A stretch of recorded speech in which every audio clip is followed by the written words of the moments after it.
I am Anil Kumar. Welcome to my YouTube channel and the website Global Math Institute. In this video, we'll have exam review for functions. My student has shared some brilliant questions which we are going to discuss.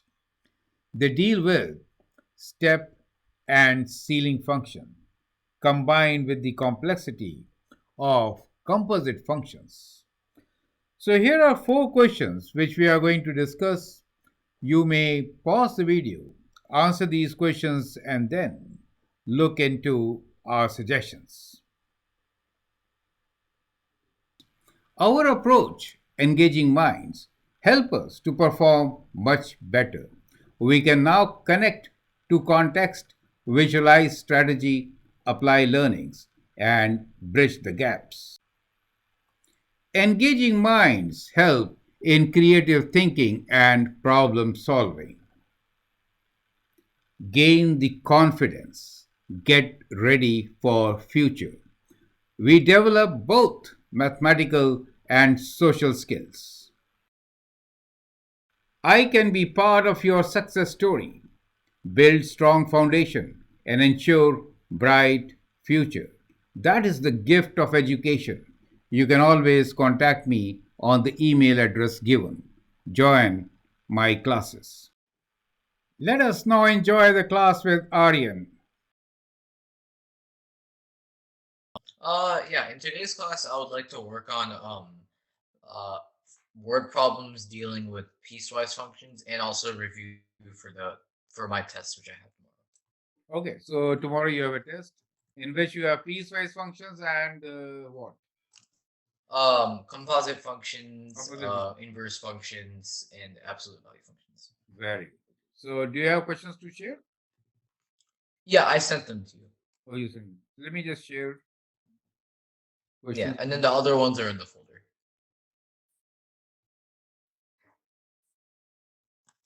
Okay, so these are the questions which I have received from you. Just try to understand them. Yeah, So the very first question. Can you please read the question? yeah. F of x is equal to 3 over x plus 6, and g of x is equal to x minus 8 over 2x minus 6. What is f of g of x, and what is the domain of f of g of x? What is g of x, and what is the domain of g of f of x?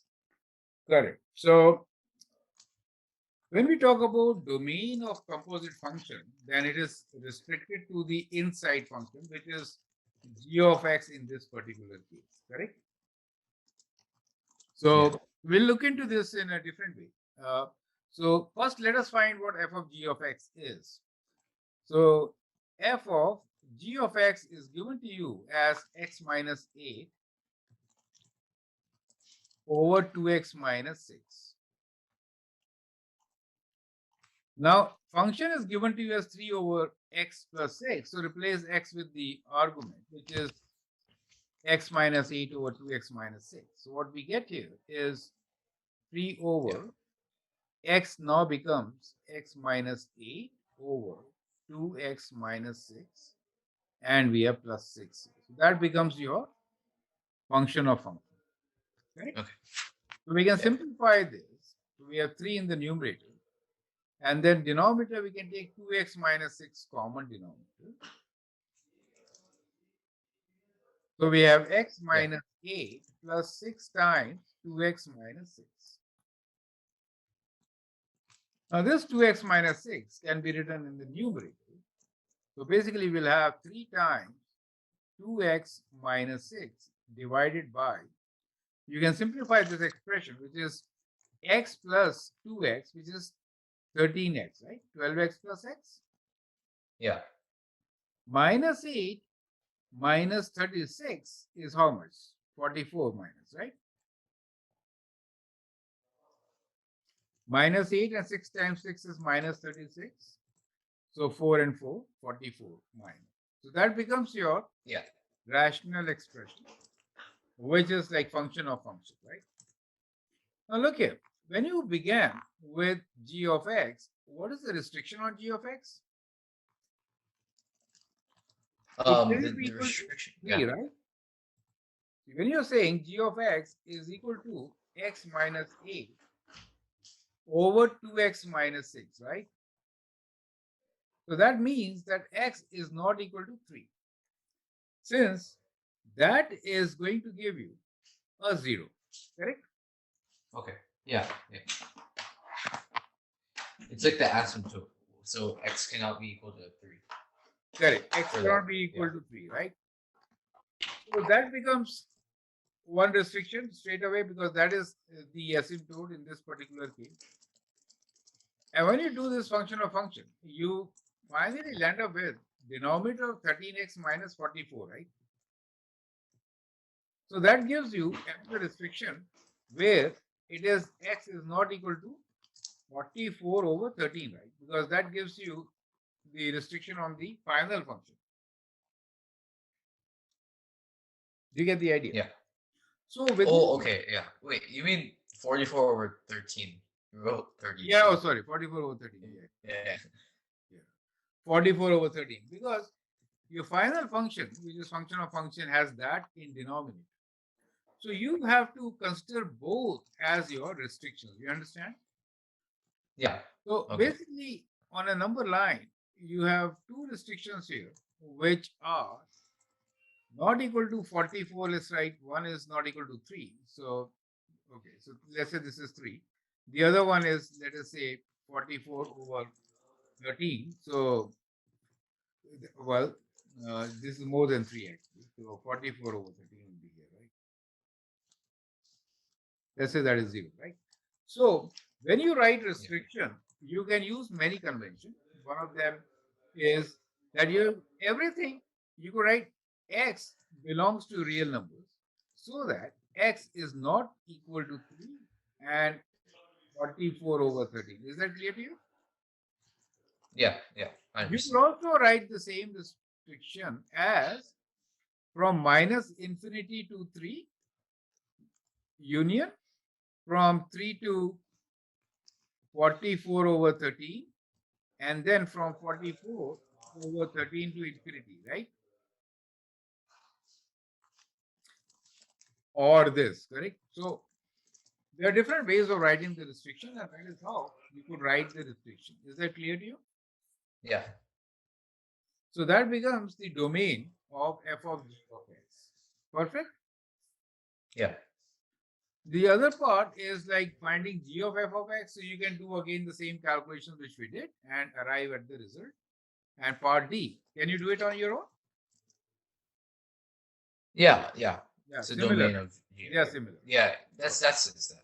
I think we can just skip numbers 1 and Two also. I mean we already did 1. We can skip number 2. I think we should just go to like the Third word one. problems because yeah, those are like more difficult. So So question 3, can you please read the question? yeah. Shipping a package costs $1.25 per LB for the first 10 pounds. After that, it costs $2.50 per LB up to 20 LBs. Finally, if it is over 20 LBs, it costs an additional $3.25 per LB. Write Perfect. a piecewise function to model the total cost of shipping per LB. Correct. So it is a good idea to visualize first, and then we can write down the equation. Let's understand. So shipping a package costs $1.25 per pound for the first 10 pounds, right? So basically, shipping cost, let's say cost, and we are saying X is our independent variable. We are given three levels, right? So it is rate 1.25 per pound for first 10 pounds, right? So you could write it as 1.25 times x, where the value of x is from 0 to 10, first 10 pounds. You get the idea? So if Yeah. you don't ship anything, then you don't really pay anything. So let us say this is your graph from 0 to 10. Is it okay? Yeah. And that is the final cost. If you multiply by 10, you get 12.5. Yeah. So we had the like set of 0 and 10. So Yeah. if we were to write that as an inequality, would it be x is like less Okay. than or equal to 10? How would we like write it like that? Because that's how Okay. we like do students. Oh, I'll just do it. So how you write it is 0, and that is x is less than equal to 10. Is that clear to you? Yeah. Uh, Now, first 10 is included in this lot. Now, after that, it costs 250 per pound up to 20. So, from 10, where 10 is not included, up to 20, where 20 is included. You get the idea. The Yeah. rate now is 250. So, it is 2 times 2.50 times anything which is above 10 pounds, correct? So, x Yeah. minus 10. Plus, on the earlier end, you still pay 125. That is 1250. You understand? Yeah. Because in the first 10 pounds, you pay 1250, and anything above that, you pay 250 times x minus 10. So that is how you're going to write it. Is this part clear to you? So, so we have this. And then for the next 10 pounds, it will be slightly steeper, and you get to 20 pounds and that. Yeah. You can calculate this value. It's a good idea. So it is 25. Yeah. So you can find this value, which is uh, Yeah. 25 plus 1250, right? Which Hello? is I 37. can't hear you.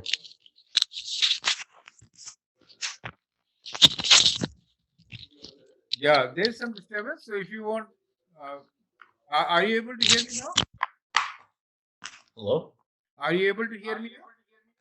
Yeah, I can hear you now. I don't know why I wasn't able to Okay, hear you. that's fine. Okay, Yeah. great.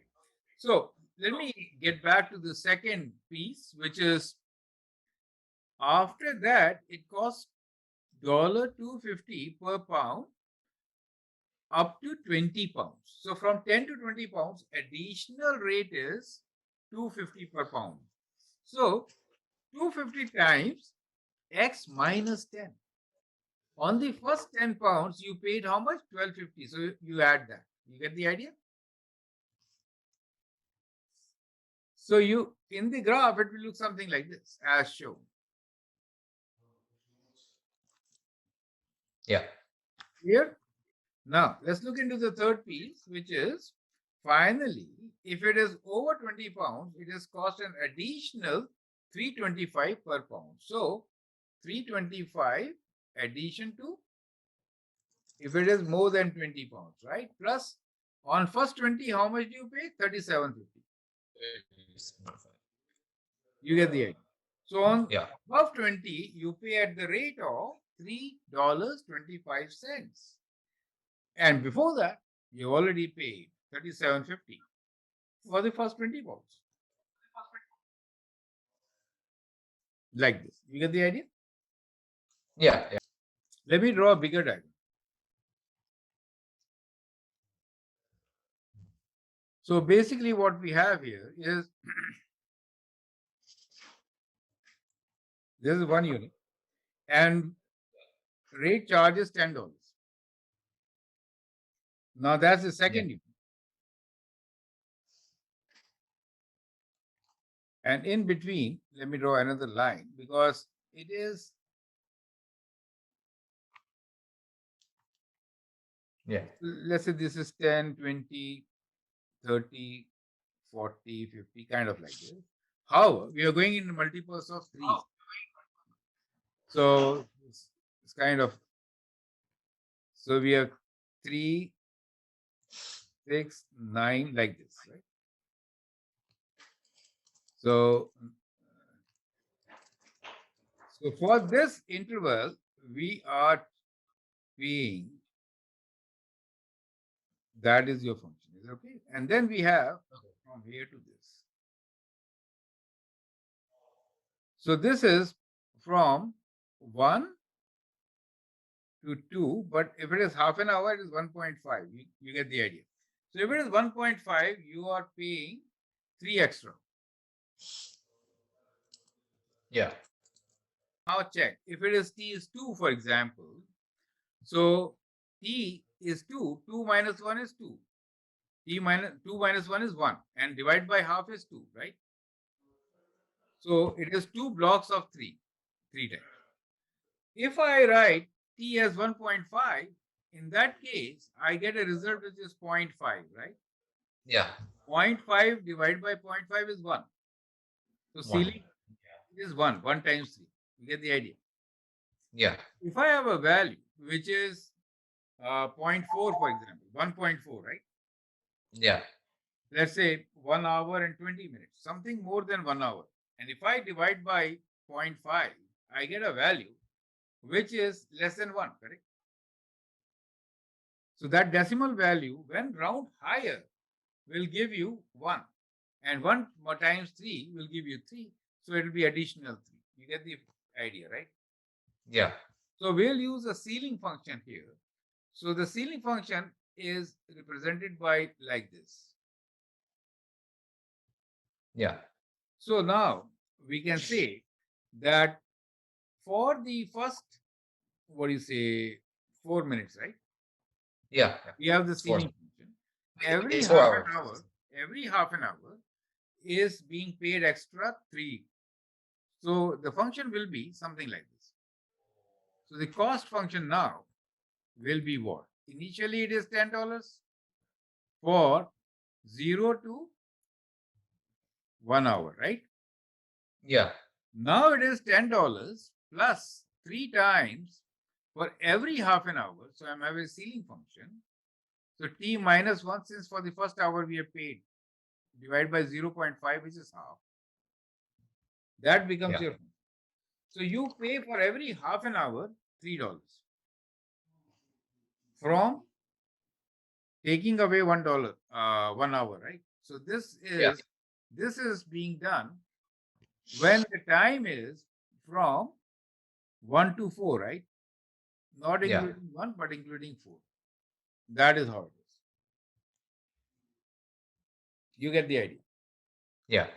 So if I put 4 there, let's try to calculate. So for the cost for 4 hours will be 10 plus 3 times 4 minus 1 divided by, let me write half. It is easy to calculate. Yeah. 10 plus 3 times 3, right? Times 2, right? Which is how much? 10 plus 10 9 times plus 2, 18, 9, 28. 18, 28. So for $4, it will be 28, somewhere there. Is it okay? Yeah. Now above $4, how much are they saying? They're saying like 31 kind of like it says more anything more than 28.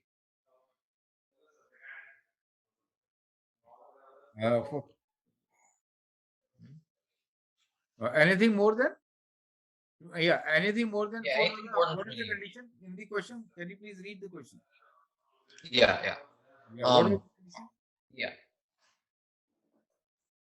yeah. So parking in the local garage changes depending on how long you were there. For the first hour, it costs $10. After that, they charge $3 per extra half hour you were there. And after 4 hours, it costs $2 per hour for the rest of your stay.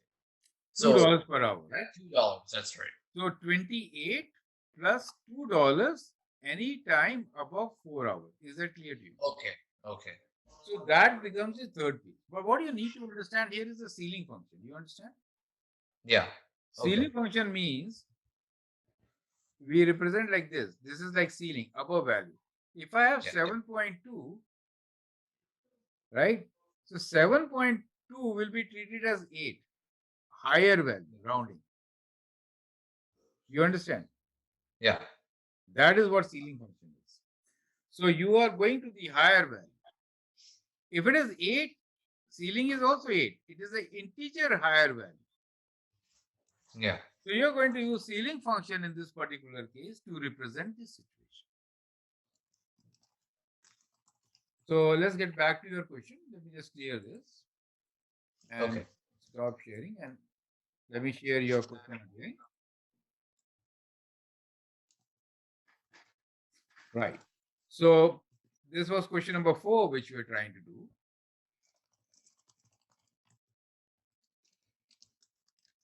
So what we figured out is that the cost is basically equal to $10 when the time is from 0 to 1 hour, correct? And Yeah. when it was for the first hour, right? After that, they charge $3 extra every half an hour. So we have to use ceiling function. That means round higher. So we have this as 10 plus 3 for every half an hour, t minus 1. For the first hour, we have already paid, divided by half. So we actually write like this. I mean, let me write it in a different ink. This means take the top value, the round higher. Okay. That is to say that 7.8 is 8. 8 is also 8. 7.1 is also 8. You understand? Wait, 7.1 is 8? Yeah, round higher. And 7 Oh, will be okay. Oh, 7. that's right. Yeah. 6.9 will be 7. You understand now what I'm trying to say? Yeah, yeah. Round higher integer. So that is called the ceiling function. So because we are paying, if it is more than half an hour, then automatically you pay higher rate.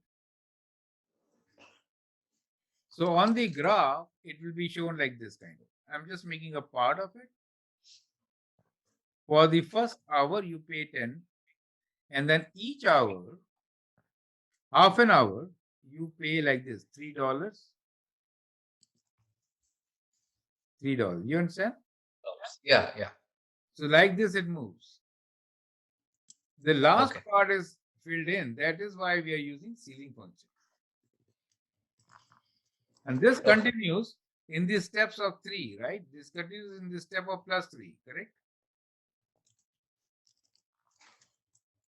So till 4 hours, we have got 3 more hours. 3 times 6, because total 1 hour will be 6, is 18, right? Yeah, So yeah. since it is 18, 18 plus 10 is 28. 28. 28 plus, Yeah. after 4 hours, cost is $2 per hour, right? So $2 after 4 hours means t minus 4. Is that clear to you? Yeah. So this is from 1 to 4. That is how you're going to write down the function. So slightly tricky question, but that is how it has to be done. Is that clear to you? Yeah. So perfect. So that is how we'll do it. Okay. Yeah. Perfect. So now, can we just like do the other questions that I sent you? Yeah. Since So we did actually, those. that on this computer, I'm not able to check that site. That's the problem. So, Oh, mm, it should work. yeah, let me just get from here. Just wait. Okay. No, not because I don't remember the password. And on the other computer, it is kind of recorded, so it helps. Let me just, I'll just exit.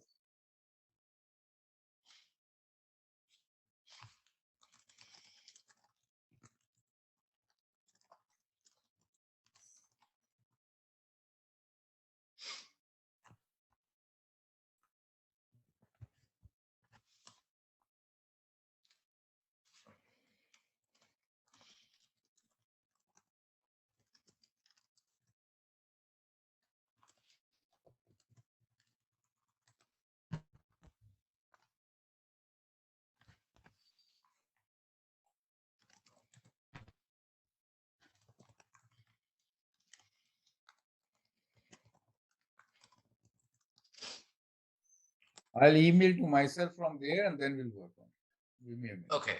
Okay. Uh, what is the name of the file which we're looking into? Functions. Yeah, it's Solid called absolute absolute yeah, that's what function. it's called. Absolute function. No, not absolute functions. Features of functions. We have done that. Piecewise function. We did that. Yeah, it's like yeah, piecewise functions. It's called. I just sent you the URL through the email. Oh, you sent it through email. Sorry. Email I could have seen it. Wait. Oh, wait. Zoom. Give me a second. Email I can check. I see there were. You mean there were two emails there? Yeah,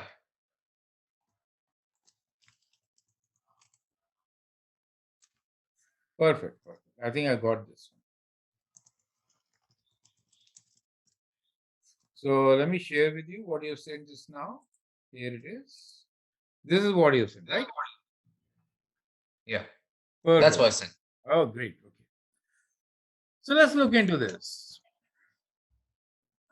Okay. First question, right here. What is this? Piecewise function. What do you have to do? You have to write equation of this function? No, it's just no, I don't think this isn't the problem. You have to go down. Those are just notes. Those are notes. Okay. Yeah, let's scroll down.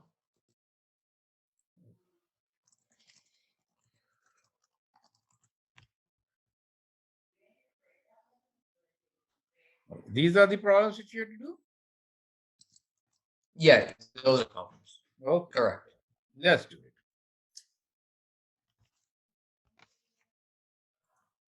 So the very first question is f of x is equals to minus 2x square minus 1 when x is less than 2 and equal to 2.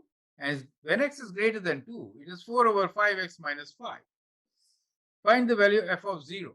So f of 0 is when x is less than 2. Plug it in the first equation, correct? So you get minus 2 times 0 minus 1. So f of 0 is minus 1, correct? For f Yeah. of 5, we have to look into the second equation, plug in 5 there. So we get 4 over 5 times 5 minus 4. So 4 minus 4 is 0. So you get 0 here, correct? Yeah. F of 2 is included in the first equation. So it will be minus 2 times 2 square minus 1. 4 times 2 is 8 minus 9 is your answer, correct? F of minus 3. Minus 3 is also less than 2. So we'll plug it in the first equation and get the value. So minus 2 times minus 3 whole square minus 1. 9 times 2 is 18. So minus 18 minus 1 gives you minus 19. Correct? So that is Yeah. how you could do. So in these questions, it is important to see which part of the piece you have to connect with. Correct?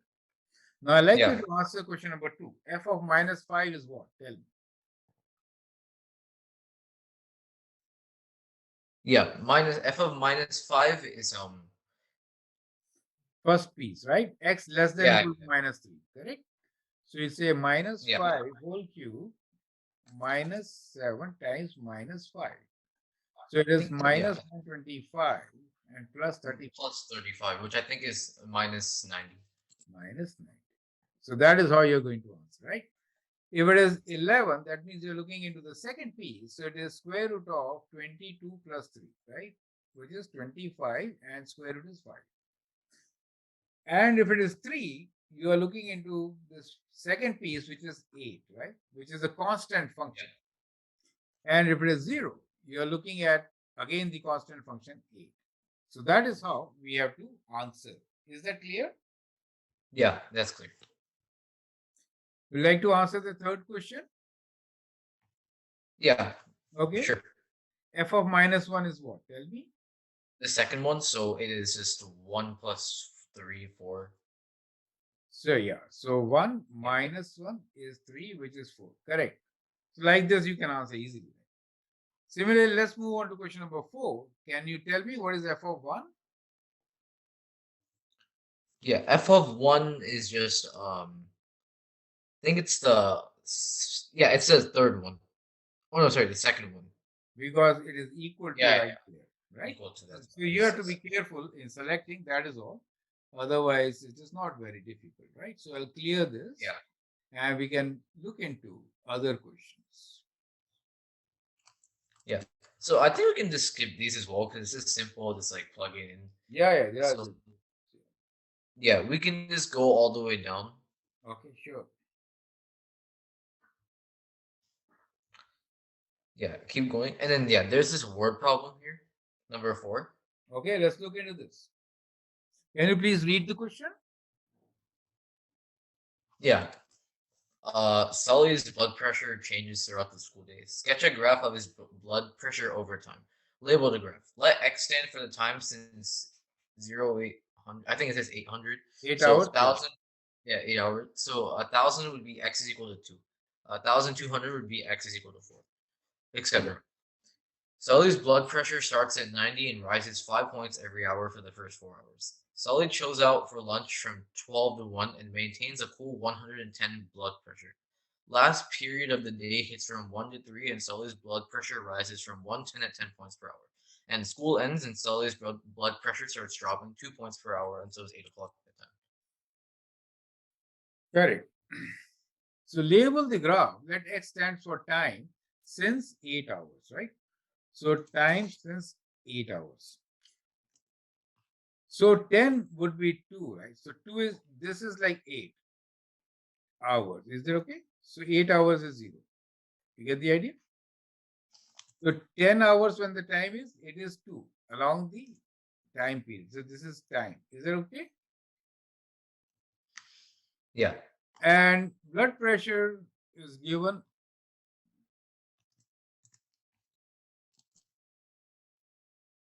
Yeah. starts at 90. So blood pressure starts at 90 and rises 5 points every hour for the first hour. So it starts at 90. Yeah, it starts at 90 and then it rises 5 points every hour for the first 4 hours.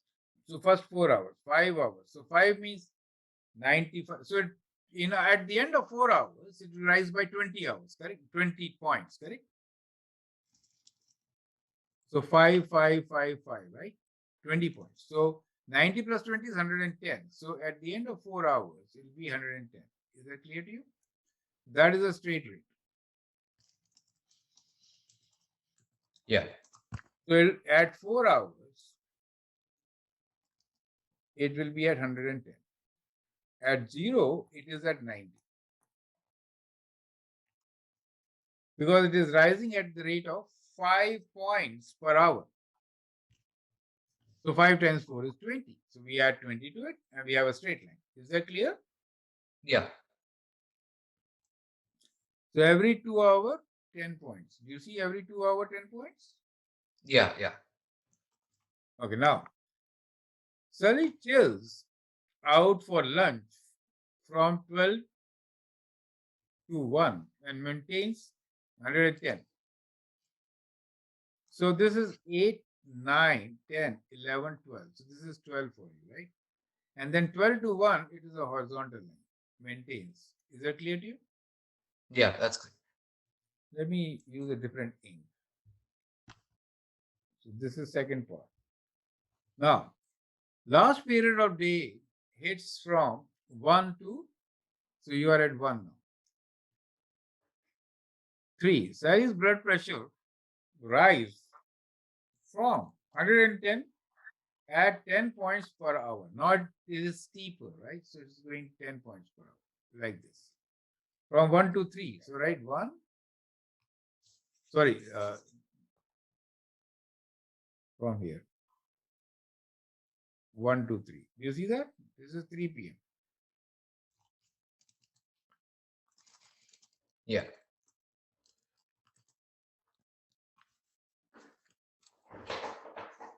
School ends and Sally's blood pressure starts dropping 2 points per hour until 8 o'clock bedtime. So 8 means 5 more hours, right?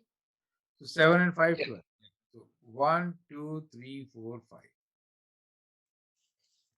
And it drops at 2 points per hour. So in 5 hours, it will drop by 10 points, 20 points. 5 times 2, 10.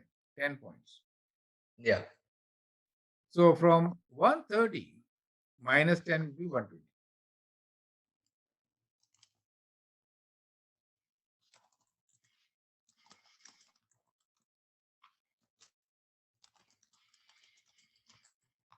So 2 points per hour until 8 o'clock.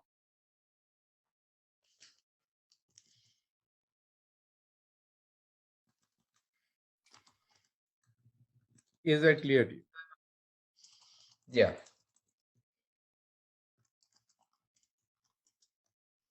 Yeah, that that's clear. 8, it will be 120.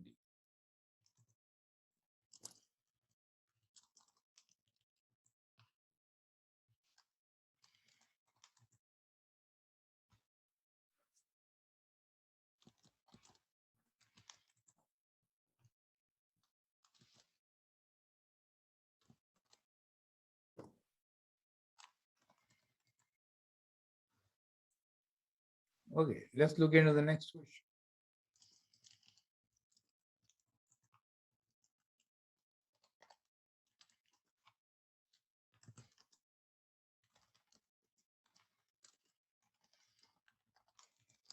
Okay. Typically Yeah. use the So picture of a piecewise function to answer the following.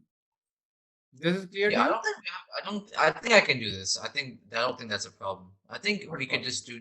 Yeah, I think we should just do number 7. 7? Okay, Oh, sorry, number 6, and then we can do number 7. great. Number 6. Can you please read the question? Yeah. Mr. Brust wants to make T-shirts for his Algebra 2 students, shown below. Custom ink will make the shirts for the following cost. Write a piecewise function and represent individual cost of a T-shirt as function of the number of shirts made. Graph it. 0 to 20 shirts equals $25 each. 21 to 30 shirts equals $20 each. 31 to 50 shirts is $15 each, and 51 plus shirts are $10 each. Correct. So for the first 20, it is $25 each, and therefore I could write the cost functions C as number of t-shirts, let's say X equals to 25 each, 25 times X, correct? Yeah. Where X is from 0 to 20.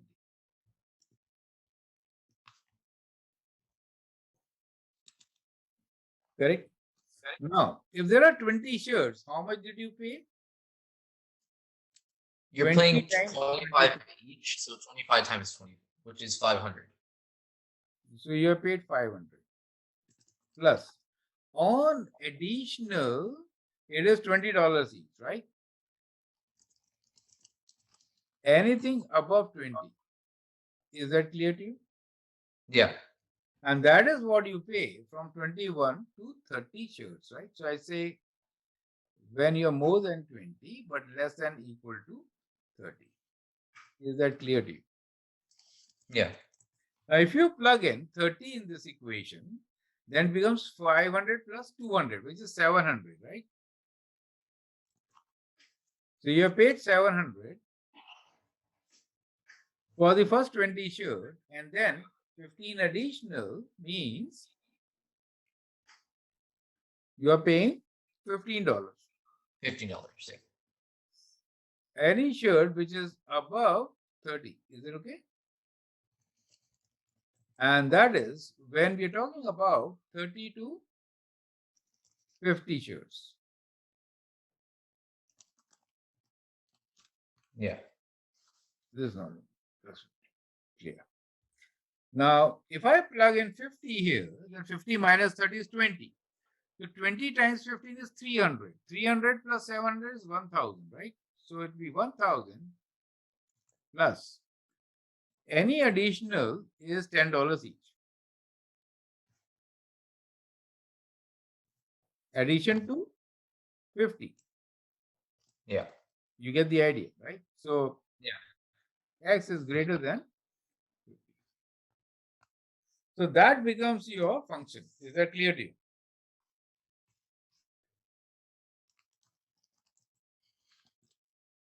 Okay. You can definitely draw this on a graph. You have first line. You know the values now, right? So if there are no t-shirt, no t-shirt. And the first value was from this to 500. So make a scale. Yeah. Scale. Yeah. Okay.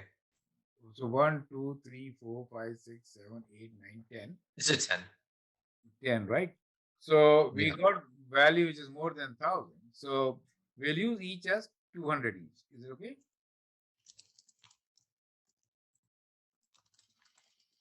So we will each step as 200. So first step is 500. So 200, 200, 400, that becomes the 500, right? So you reach 500 when you are selling 20 t-shirts, right? So let's say this is 10, Yeah. 20. So 20, 500. So 200, 200, 400, 1, 500. You get this point.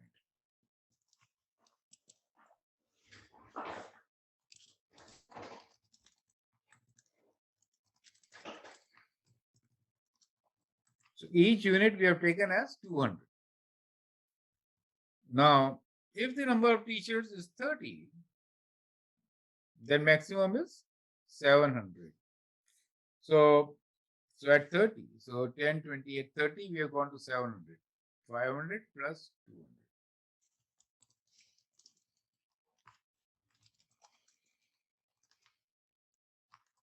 Okay. And then we just keep it going. Keep And going then and you get your keep going.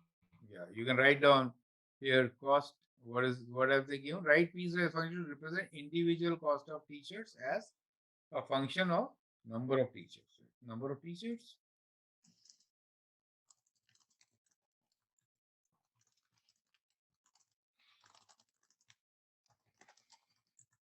Oh, they want individual cost. They don't want total Yeah. cost.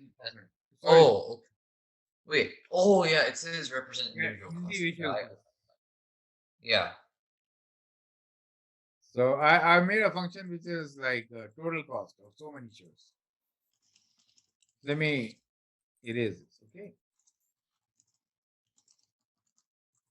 So that is the total cost, right? So let me write down this as total cost, not asked for.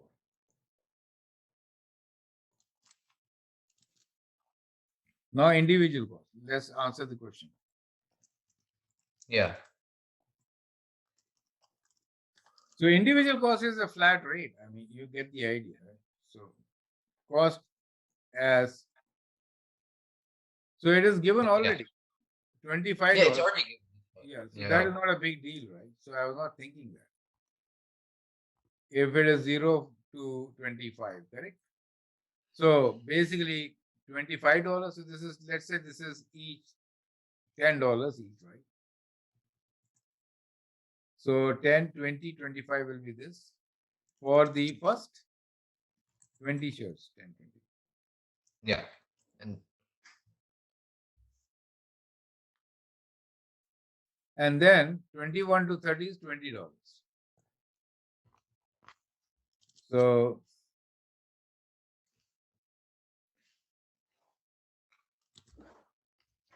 it's 10, 20. So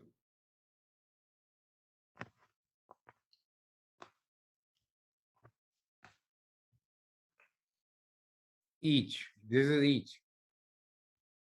okay. So you have a flat rate, each. So you could make a higher scale, better scale. Is it okay? We can have 5 units. We can have each of 5 units, right? 5, 10, 15, and make a new scale, right? So that is how they work. Perfect. We can look into the next question. Okay. I think I can do the next question. Because You can do it, right? yeah, I think I can do it. I think I can do it. Okay, great. So we Yeah. can end the class here. So have you understood all these things? Yeah, I've understood everything that we went over today. I think I should just like practice it more, and then I'll be like fully ready for tomorrow. Correct. Okay, great. So I'd like you to visit my YouTube channel for some videos which are especially on floor function and ceiling function. Okay, so you can go to my YouTube channel and just type Anil Kumar floor function and Anil Kumar ceiling function. So you will see we had a Okay. difficult question on that. So try those questions out. I think that should help you to prepare better. Okay. So you can do that. Okay. Okay.